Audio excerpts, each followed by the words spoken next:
Olá! Hoje temos aqui mais um encontro de uma aula do Masterclass, que é uma parceria da Exagro com o projeto Agro Mais Ação. E hoje o nosso assunto vai ser sobre ganho de peso no período da seca. E temos aqui para conduzir essa apresentação o nosso colega Alessander. Olá pessoal, tudo bem? Eu sou o Alessander, sou consultor aqui na Exagro, também atuo na gestão da Exagro e vamos mostrar alguns dados que a gente levantou dos nossos clientes com a participação dos consultores da Exagro para discutir os desafios aí de suplementação e ganho de peso nesse período de seca. Obrigado, Alex. Aproveitando também para me apresentar, meu nome é Marcos Vinícius Prado, sou consultor na Exagro, também trabalho aí na frente do projeto Agro Mais Ação e hoje nós temos aqui vários dados interessantes que vocês podem levar aí em consideração para tomar de decisão nesse período seco. Vamos começar, Alex? Vamos. Estamos prontos, Marcos. Vamos lá. Com você, Alessander. Bom, então, pessoal, aqui qual que é o nosso objetivo aqui? É falar sobre as estratégias que nós podemos usar no período seco. Né? Nós temos aqui um levantamento de dados real em fazendas de nossos clientes, que começou lá em 2016, tem dado de 2018, e recentemente nós fizemos outra pesquisa, onde os consultores informam, né, dados de ganho de peso, de qual a pastagem, o tipo de volumoso que o animal está recebendo na seca, o tipo de suplemento e qual foi o desempenho. E nós vamos discutir essas estratégias e no final nós vamos mostrar também uma simulação de cenários entre o tipo de suplemento e o custo da arroba produzida. Passar o próximo aqui, onde a gente vai comentar sobre qual que é o desafio, né? Qual que é o período de seca impõe de desafio aí no sistema de produção. Nós temos um risco de perda de peso que o animal ganhou nas águas, esse é o maior desafio. O período de seca ele é como se fosse uma barreira que surge ali no ganho de peso contínuo que o animal vem tendo, né, no período de águas. Então, quando esse animal reduz o seu ganho de peso, o custo da fazenda não reduz, continuamos tendo manutenção da fazenda, mão de obra, manutenção de máquinas. Então, é um período que o custo da arroba produzida ele fica muito alto. Se a gente não tiver um mínimo de desempenho na seca, esse custo de arroba produzida ele fica muito alto e ele pode jogar contra o resultado da fazenda que você conquistou no período das águas. Então, nesse vídeo aqui, nosso objetivo é discutir algumas alternativas usadas nas fazendas, né, entendendo as características, vantagens e limitações de cada uma. Alessander, nós vamos começar mostrando aqui os dados, né, que a gente tem e depois nós vamos entrar nessas estratégias. Isso. Só aproveitando aqui, complementando um ponto, né? O período da seca, quando a gente fala aí da região Brasil, tem locais, tem regiões onde ele é menos intenso e tem regiões onde ele é muito intenso. Então, deve sempre levar em consideração em que região que você está para escolher a estratégia que nós vamos abordar aqui na frente. E o que é esse risco aí? O Alex já falou um pouco do custo da arroba. É porque o custo da arroba ele é relacionado no que você gasta pelo desempenho que você tem. Então, a gente vai aprofundar nisso aqui hoje, que é um ponto muito importante, porque às vezes a gente está gastando pouco, mas produzindo muito pouco e acaba que essa relação fica um pouco alta. Beleza? Aí. Bom, então, pessoal, nessa primeira tabela, nós temos aqui um resumo geral dos dados que nós levantamos, nessa coleta de dados que a gente fez, que é o perfil de ganho de peso nos dados, né, coletados. A gente tem aqui, então, uma coluna de seca e uma de águas. O peso inicial, muito parecido, 331 e 327, o peso final na seca, 388, nas águas, como o gado ganha mais peso, 436. O ganho médio diário, na seca, foi 520 gramas. Entretanto, a gente vai ver ali para frente que dentro desse ganho aqui, tem animais que estão com um ganho menor, e tem animais que estão com suplementação mais alta, com semi-confinamento, e que o ganho de peso é mais alto. E tem alguns animais também que a pastagem é de qualidade, como pastagem de inverno após lavoura. Então, por isso que nós tivemos uma média geral de 520 gramas. Nas águas, o ganho foi 730 gramas, e a gente pode observar que a taxa de ganho, né, foi maior no período de águas do que no período de seca. O que vem a ser essa taxa de ganho? É o ganho em relação ao peso médio do animal. E aqui mostrando a quantidade de fazendas que foram coletados esses dados, foram 72 fazendas, com 33.494 animais, e aqui fala no fazenda, mas pode ser que tem fazenda, são lotes, né? Pode ser que tem fazenda que enviou mais de um dado. Por exemplo, tinha um dado de animal que estava consumindo proteinado e outro que estava semi-confinamento e virou 2 lotes. E no período de águas, o volume é maior, são 120 dados, lotes, 62.210 animais. E esses dados aqui são todos dados de controle individual, que o animal tinha, foi coletado o brinco do animal no início e no final do período, né? Bom, agora explorando especificamente o período de seca, nós agrupamos aqui os dados por mineral, animal que recebeu mineral, foram poucos lotes, 3 lotes. Proteinado de baixo consumo, o proteinado aí 0,1% do peso vivo, ou um pouco menos. 40 lotes foi a grande maioria. Proteico energético, que seria um consumo acima de 0,1, 0,2, 0,4, 0,5. 4 lotes. E semi-confinamento, 24 lotes. Então, podemos já tirar uma conclusão aqui que o maior parte, né, da decisão aí foi manter os animais em proteinado de baixo consumo e semi-confinamento. E ali na última coluna a gente tem o ganho de peso médio, né? O mineral teve 450 gramas, mas tem um asterisco ali, que quando a gente abria e olhava como é que era o volumoso desse mineral, a maior parte estava em pasto de inverno, então por isso que o ganho ficou acima até do proteinado. Aí o proteinado de baixo consumo, 267 gramas. Proteico energético não teve diferença do proteinado, mas não é que não há diferença nutricional, é porque o tipo de pasto também interfere no resultado. Então, esses lotes de proteico energético, na média, estavam consumindo pasto de pior qualidade do que o proteinado de baixo consumo. E nesse nível de suplementação, né, proteinado de baixo consumo, um proteico energético 0,2, 0,3, ele ainda sofre uma interferência muito grande, né, a participação muito grande da qualidade da forragem no desempenho animal. E o semi-confinamento, que é focado na engorda, que foram 24 lotes, 7.440 dados, teve um ganho médio diário de 993 gramas, né, são animais que estão em terminação, então normalmente o produtor tem a preocupação de fornecer o suplemento, mas também colocar esses animais em pastagem de qualidade.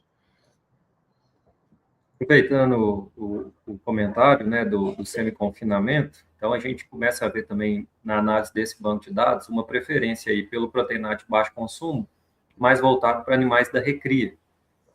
Portanto, que o peso inicial é 311 quilos. Então, são animais que passaram a seca dentro da fazenda. Enquanto semi-confinamento, animais aí próximo de 390 quilos, 13 arrobas, animais destinados ao abate. Isso já começa a trazer alguns insights para a gente, né? As pessoas usam maiores índices de suplemento em animais mais pesados porque ela tem uma estratégia ali na frente de possível venda dessa categoria. Esse gráfico aqui, pessoal, ele tem o objetivo justamente de explorar isso aí que o Marcos falou, né? 72% das fazendas utilizou o proteinado de baixo consumo, 2% estava fornecendo o mineral, linha branca, 3% proteico energético e o gado mais pesado, né, era o 23%, fornecendo o semi-confinamento, utilizando o semi-confinamento. Então, aqui a gente pode discutir o porquê, né, que a maior parte opta por esse proteinado de baixo consumo, e a gente vai discutir as características desse proteinado, mas já antecipando um pouco a discussão, muitas vezes é pela praticidade, né, de poder usar os mesmos coxos que a gente usa para fornecer o suplemento mineral. A gente consegue fornecer esse proteinado, às vezes um pequeno ajuste ali no espaçamento de coxo. E quando você vai aumentando o volume de suplementação, seja um proteico energético ou 1% do peso vivo, que geralmente é um semi-confinamento, você já precisa aumentar a área de coxo, você precisa pensar no volume de produto que vai ser fornecido e no capital de giro também, que você vai estar investindo numa nutrição mais cara. Então, isso tudo a gente acredita que isso tudo contribui para que nas fazendas que ainda têm limitações assim do ponto de vista de intensificação, né, optem por um sistema que é mais prático e mais fácil de ser executado. Né? Alex, aprofunda para a gente um pouco nos fatores que influenciam ou justificam, né, a escolha. Por que não usa mineral na época seca, usa proteinado de baixo consumo, ou proteico energético, ou semi-confinamento, né? Boa pergunta, Marcos. Essa questão de passar nessa mudança agora que a gente está vindo aí no outono, entrando já no próximo, aí chegando, estamos no período de transição com o caminho para o inverno. A pastagem ela perde qualidade, ela perde muita qualidade rápido, ela aumenta o teor de fibra, reduz o teor de proteína, e os animais eles precisam de um nível mínimo de proteína para que tenha uma atividade microbiana no rumen que vão fazer a digestão dessa forragem. Então, logo ali na frente, a gente vai ver um gráfico mostrando que quando você fornece o suplemento proteico, né, muda do mineral de águas para o suplemento proteico, né, o Marcos colocou aqui na tela, o grande benefício é que essa atividade microbiana ela leva a uma maior taxa de passagem da forragem consumida e você vai ter um aumento do consumo de forragem. Então, aqui tem um gráfico que ele está mostrando aqui um dado assim, muito didático, né? Essa pesquisa aqui foi muito feliz em mostrar isso. O controle que estava recebendo suplemento mineral, os animais consumiram 6,3 kg de matéria seca, eram animais de 400 kg de peso, e os animais que receberam o suplemento proteico aumentou em 26% o consumo de forragem, para 7,97 quilos por dia. Então, assim, o proteinado, mesmo ele sendo de baixo consumo, na realidade, o animal passou a consumir praticamente 2 quilos a mais, né? Então, tem o consumo do proteinado, mas junto com aquele consumo, pelo benefício da ativação da flora microbiana, você teve um consumo de 2 quilos de matéria seca, e é isso que promove o desempenho animal, ou que em uma situação mais extrema, de um pasto de qualidade muito ruim, evita a perda de peso do animal. Então, por isso que a gente tem essa mudança. Né? E aí você tem patamares de investimento, né? O proteinado ali, a régua mínima mais baixa que você precisa de usar de tecnologia para, dependendo da qualidade do pasto, já ter um ganho de peso, como a gente viu na tabela ali, de 260 gramas dia.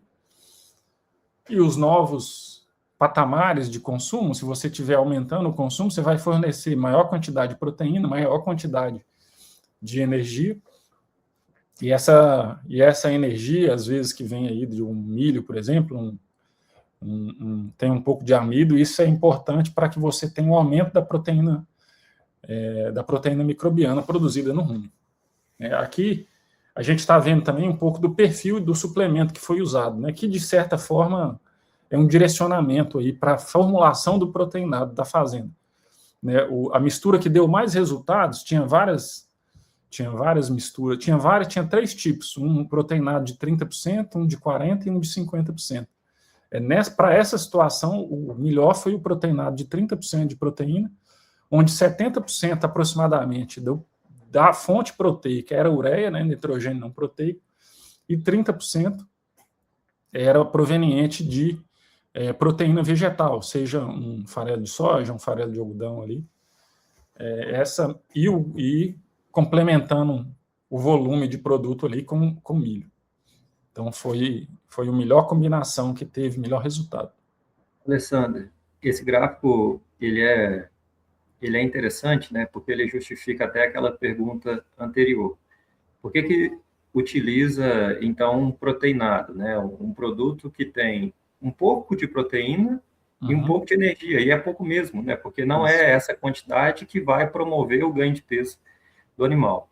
É o ajuste, né? É a composição ali da dieta que vai fornecer um pouco de proteína e energia para a flora ruminal digestir melhor aquele capim de pior qualidade, que tem menor digestibilidade. Isso vai fazer com que a taxa de passagem aumente, que o animal consuma mais capim, e isso vai promover aquele ganho de peso adicional. Isso. A história mostra, né, que os animais que ficam em mineral, eles perdem peso, dependendo da qualidade da pastagem. No nosso banco de dados, os animais ganharam peso, mas a gente tinha uma forragem de alta qualidade, que é pasto de LP. E, numa média geral, a escolha do uso do proteinado é para fazer com que o animal não perca peso ou tenha um pequeno ganho adicional. E tudo isso se justifica pela composição desse proteinado e da qualidade do pasto. Aqui a gente não está falando de um pasto alto de talo. É um pasto que tem uma certa quantidade e qualidade de folha, mesmo que de baixa qualidade. Exatamente isso, Marcos. Bom, aqui tem uma imagem que quando eu estava preparando esse material, eu fiquei lembrando, né, lembrando aí das fazendas que a gente já atuou, que a gente usa proteinado. E esse aqui era um exemplo que a gente, na realidade, para demonstrar que um bom posicionamento do proteinado e um planejamento alimentar, você pode conseguir bons desempenhos, né? Nessa fazenda aqui, o produtor ele tinha uma preocupação com a desmama. Isso aqui são bezerros desmamados, que ele fazia um setor da fazenda todo de pastejo diferido, onde deixava um capim mais baixo e com boa qualidade de folha, e esses animais recebendo um proteinado de 1 grama por quilo, vocês podem ver que são animais que estão com um bom aspecto de pelagem, e você consegue atingir o objetivo, que não é ter altos ganhos, mas preparar a carcaça desse animal. Ele vai continuar crescendo, né? Então você tem um crescimento ósseo desse animal jovem ainda na recria, tem um pouco de crescimento muscular, não tem acúmulo de gordura, mas quando ele chega no período chuvoso, que ele vai ter forragem de qualidade, ele está com a carcaça preparada para ter um alto ganho de peso, novamente.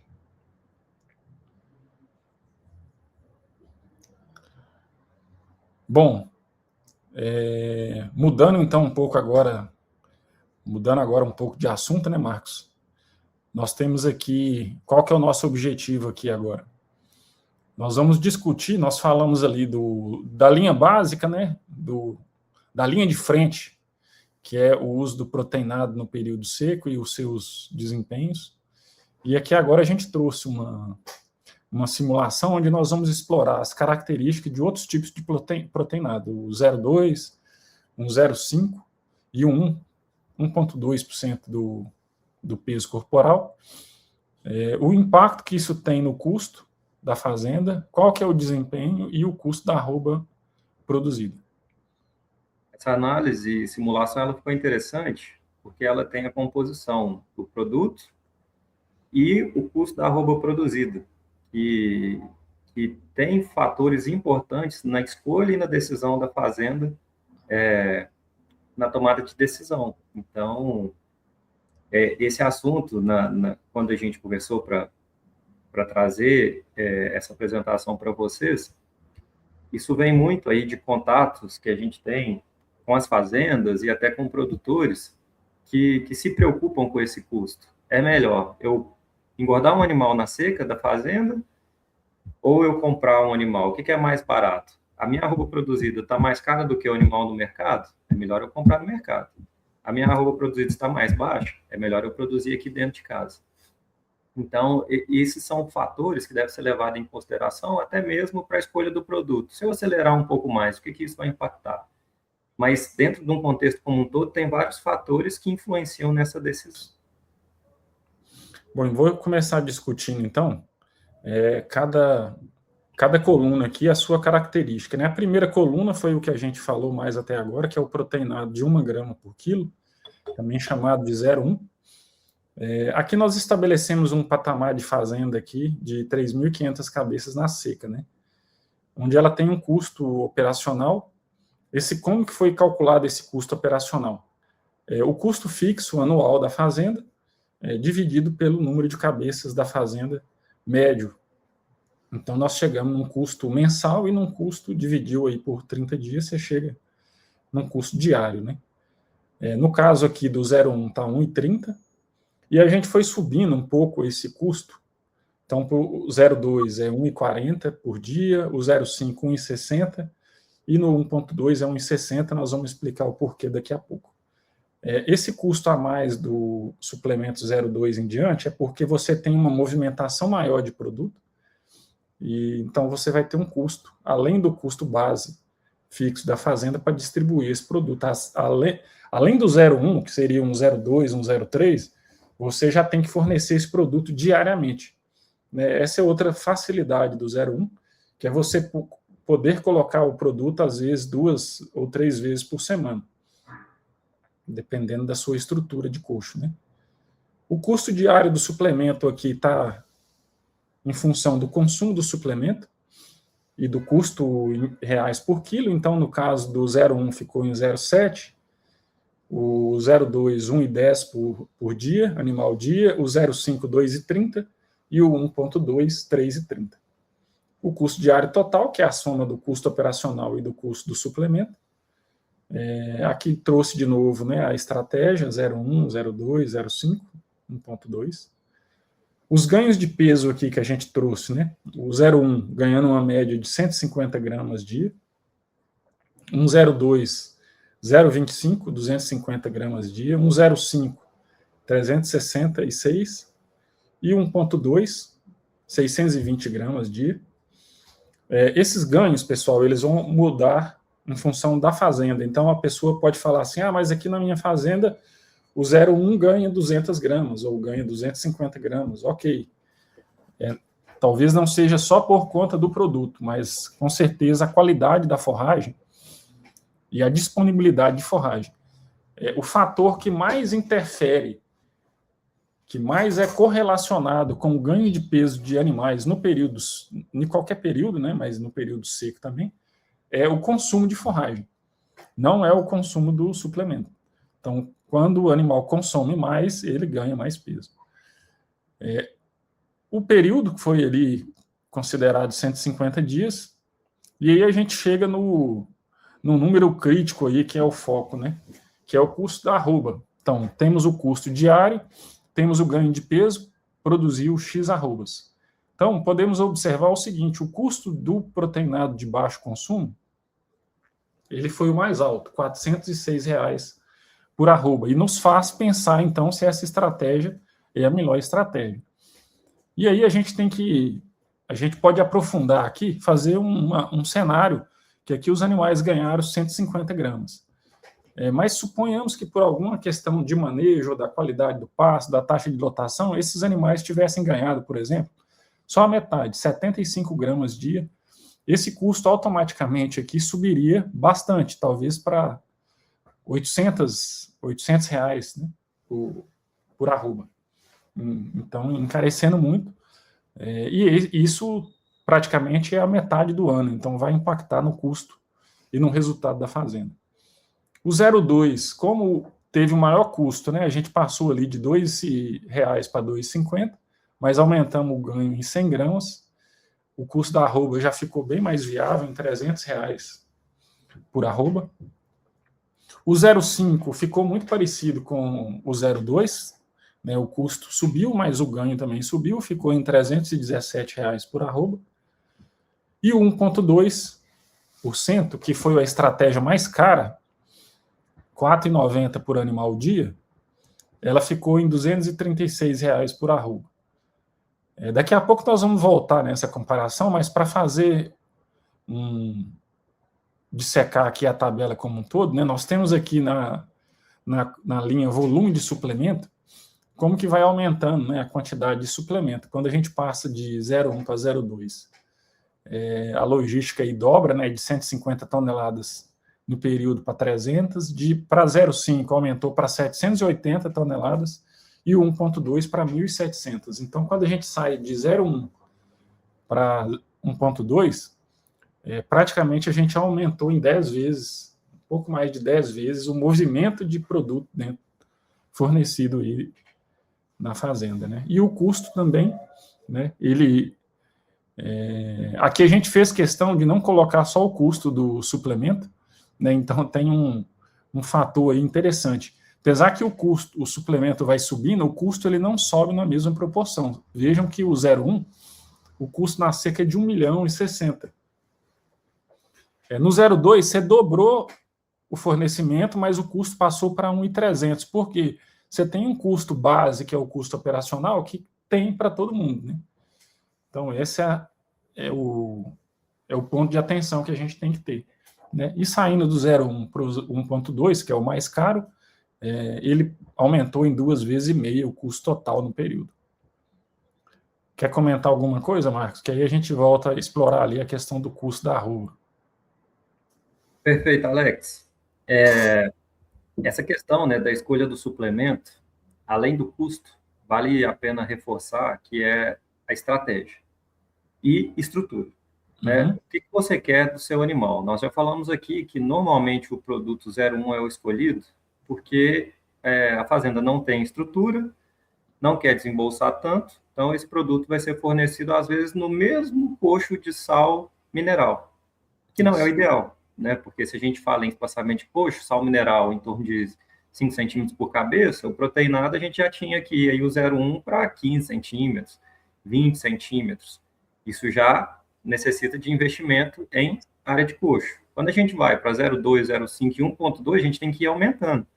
São produtos aí que aumentam o consumo e, às vezes, de fornecimento diário. 0,2 já chega a ser 0,5 e 1,2. Então, é um produto que a gente vai colocar todos os dias. Isso impacta aí nesse custo da diária operacional, que nós trouxemos aqui para análise, e a rotina.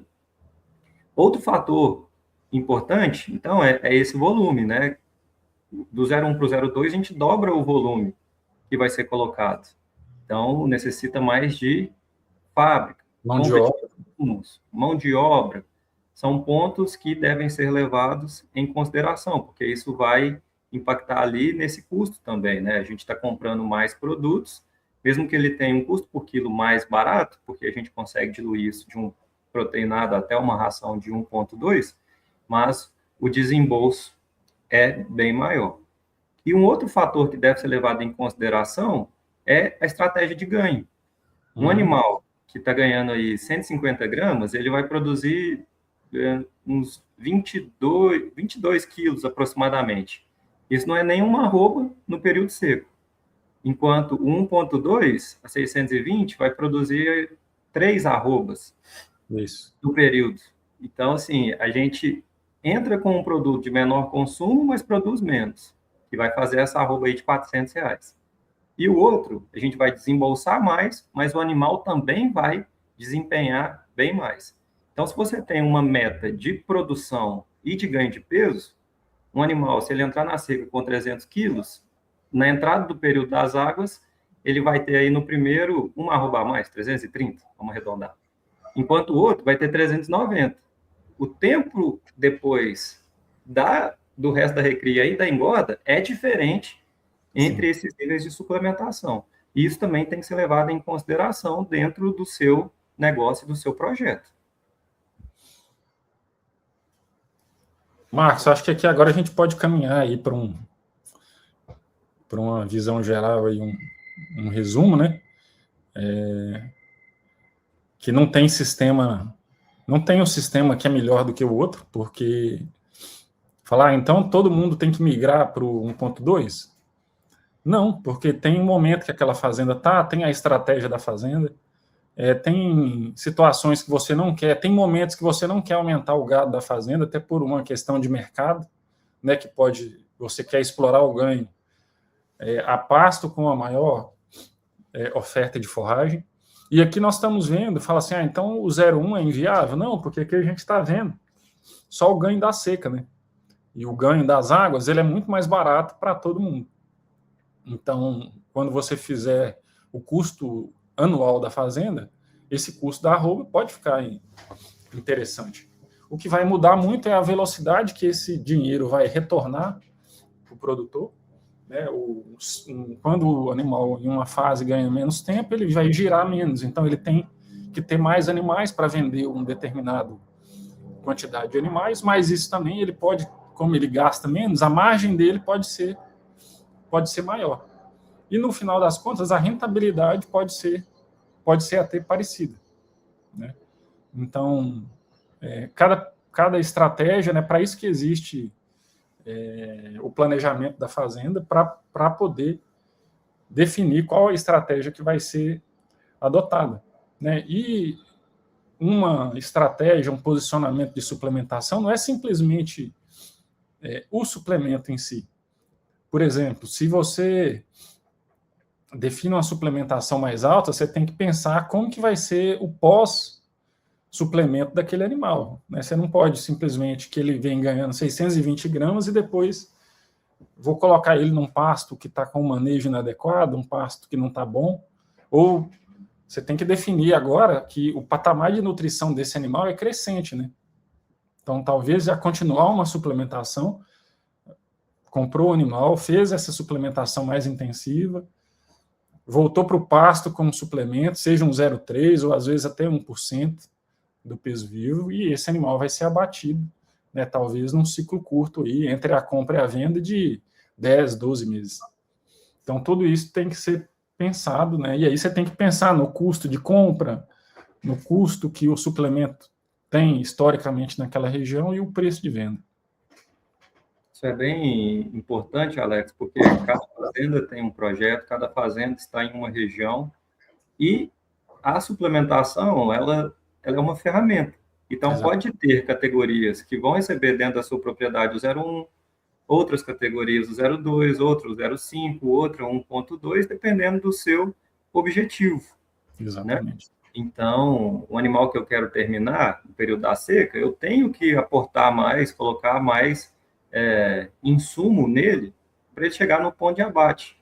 Sim. Enquanto, às vezes, é um animal mais leve, que eu quero aproveitar o custo da arroba produzido do período das águas, que é mais barato, com certeza, a gente segura esse animal num nível mais baixo de suplementação no período seco e aproveita e produz mais peso nele no próximo período das águas. Então, não tem certo, não tem errado, tem que avaliar.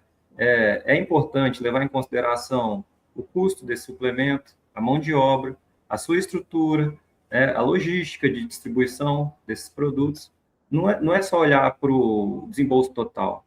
Tem todo um contexto. Não adianta a gente querer fornecer ração num lugar muito longe, que tem uma estrada muito ruim, que a estrutura de coxo não é boa, que é pequena, que vai ter disputa entre os animais. Por quê? O ganho de peso não vai ser 620.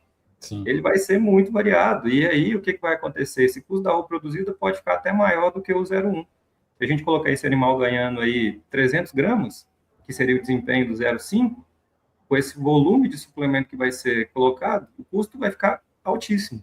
Então, tem que pensar no contexto como um todo. Não só no quero suplementar mais. O que o meu negócio, o que a minha estrutura permite nesse momento, para aquela categoria, para aquele pasto. Né? Então, tem que levar isso em consideração, sim. E para isso, Alex, a gente tem as mensagens finais aqui, né? Que reforçam isso. Exatamente. A mensagem final, ela procura aqui deixar uma mensagem, né? Do que por onde a gente passou até agora. Então, o Proteico 01 foi o produto mais utilizado no banco de dados que a gente coletou. Ele tem a característica de ter um menor consumo, um menor desembolso e a facilidade de execução. Já o proteico energético, né, e a recria intensiva tem uma característica de diluição de custos, porque o animal ganhando mais peso, você vai estar pagando mais do seu custo, que é fixo, né, o ano inteiro. Seu custo não vai reduzir porque está seco e que o gado está ganhando menos peso. E o giro de capital, no sentido que você acelera o animal e esse animal vira receita mais rápido. Então, são pontos positivos, né? Conforme já falamos ali no slide, na tabela anterior, não tem certo, não tem errado. A gente está aqui para discutir alternativas.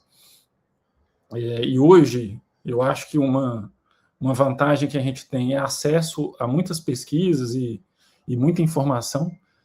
Né? Então, você tem trabalhos de baixo consumo, você tem as recrias intensivas para a gente fazer conta do desempenho, né? Uma recria intensiva também, você já tem uma mudança no patamar de taxa de lotação da fazenda, que você pode explorar uma taxa de lotação maior. Então, numa simulação de cenário, tudo isso tem que ser colocado em pauta para poder definir qual que é a estratégia da fazenda.